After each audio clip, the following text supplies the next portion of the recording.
Selamat berjumpa kembali dengan kami, channel Film Legenda Nusantara. Dalam channel ini, kami akan menyajikan cerita-cerita legenda, cerita-cerita sejarah Nusantara, kejayaan Nusantara. Semoga kita semua akan menyadari bahwa negara kita, Nusantara, adalah negara yang sangat luar biasa. Salam NKRI. Kemelut Belambangan bagian 117. Dapatkah kita belajar untuk mendahulukan kepentingan orang lain daripada kepentingan kita sendiri, atau setidaknya membagi perhatian terhadap semua kepentingan itu? Dapatkah kita membagi perhatian untuk melayani, bukan selalu ingin dilayani? Dapatkah kita juga memberi bukan selalu meminta? Sesungguhnya lah, memberi dengan ikhlas lahir batin tentu saja, amat membahagiakan hati, jauh lebih membahagiakan daripada menerima. Memberi dengan ikhlas berarti pencurahan kasih sehingga yang menerima, dengan ucapan, terima kasih. Berarti membuat pengakuan bahwa yang sudah diterima adalah kasih si pemberi, bukan menerima sekadar bantuan. Memberi dengan ikhlas berarti tanpa adanya pamrih untuk kesenangan diri pribadi. Memberi dengan ikhlas berarti menyalurkan berkat dari Gusti Allah sehingga si pemberi mendapat tugas suci menjadi alatnya karena dia menyadari bahwa apapun yang dia berikan, baik berupa benda, tenaga, maupun pikiran, semua itu adalah milik Gusti Allah. Jadi bukan miliknya yang diberikan kepada orang lain, melainkan milik Gusti Allah. Jadi bukan dia yang memberi kepada orang lain, melainkan Gusti Allah yang memberi melalui dirinya sebagai alat penyalurnya. Malam itu hujan turun dengan derasnya. Langit hitam pekat dan semua penghuni perkampungan baru Dria Pawitra berada dalam pondok masing-masing, bahkan lebih senang merebahkan diri dalam kamar berlindung dalam selimut karena hawanya dingin bukan main. Tidak terdengar suara orang atau kalau ada suara pun tidak akan terdengar karena tertutup gemuruh suara air hujan menimpa atap rumah, pepohonan dan tanah. Masih ditambah pula desah suara angin dan terkadang diselingi gelegar halilintar yang cahayanya membus kegelapan untuk sedetik. Sejak lewat senja tadi, sehabis makan malam bersama Kisarwaguna, Bagus Sajiwo, dan Joko Darmono, Ratna Manohara merasa kepalanya agak pening dan ia memasuki kamarnya dan merebahkan diri di atas pembaringan.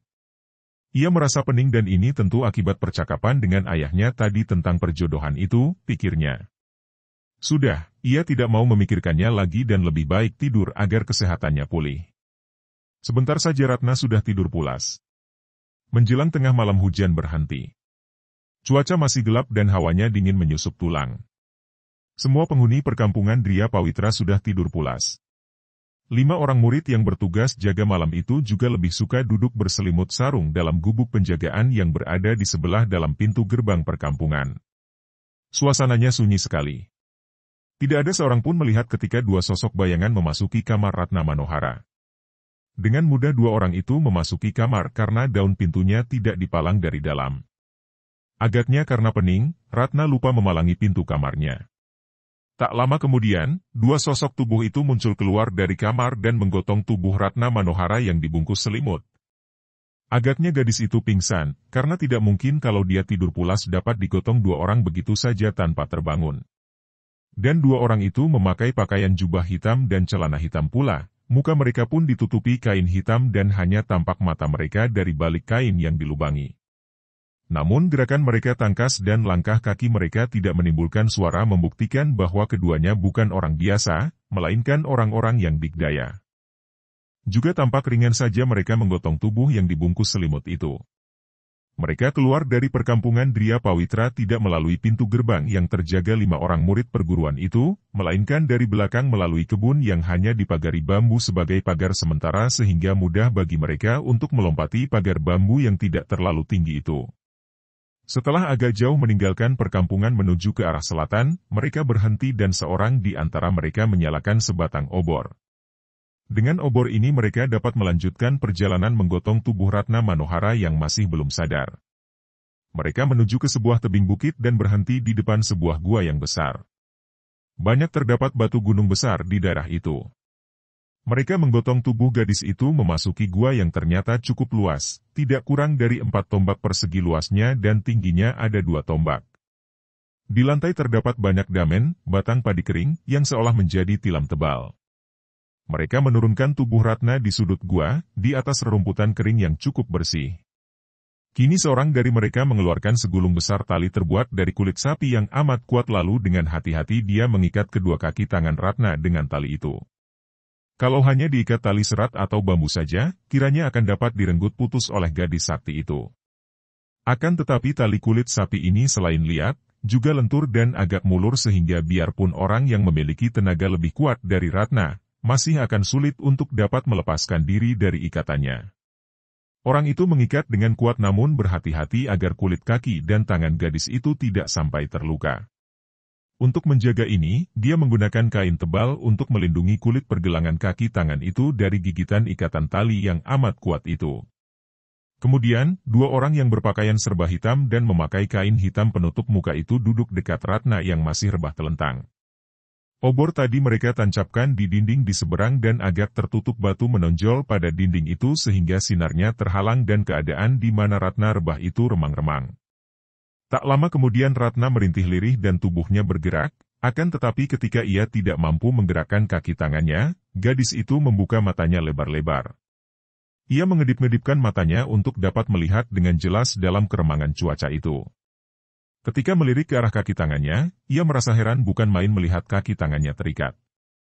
Ia mengerahkan tenaga untuk membuat putus tali pengikat kaki tangannya, akan tetapi ternyata ia gagal dan setelah dicobanya berkali-kali, ia pun maklum bahwa ikatan itu kuat sekali. Hehe, Cah Ayu, anak cantik, percuma engkau meronta, tidak akan dapat terlepas ikatan itu.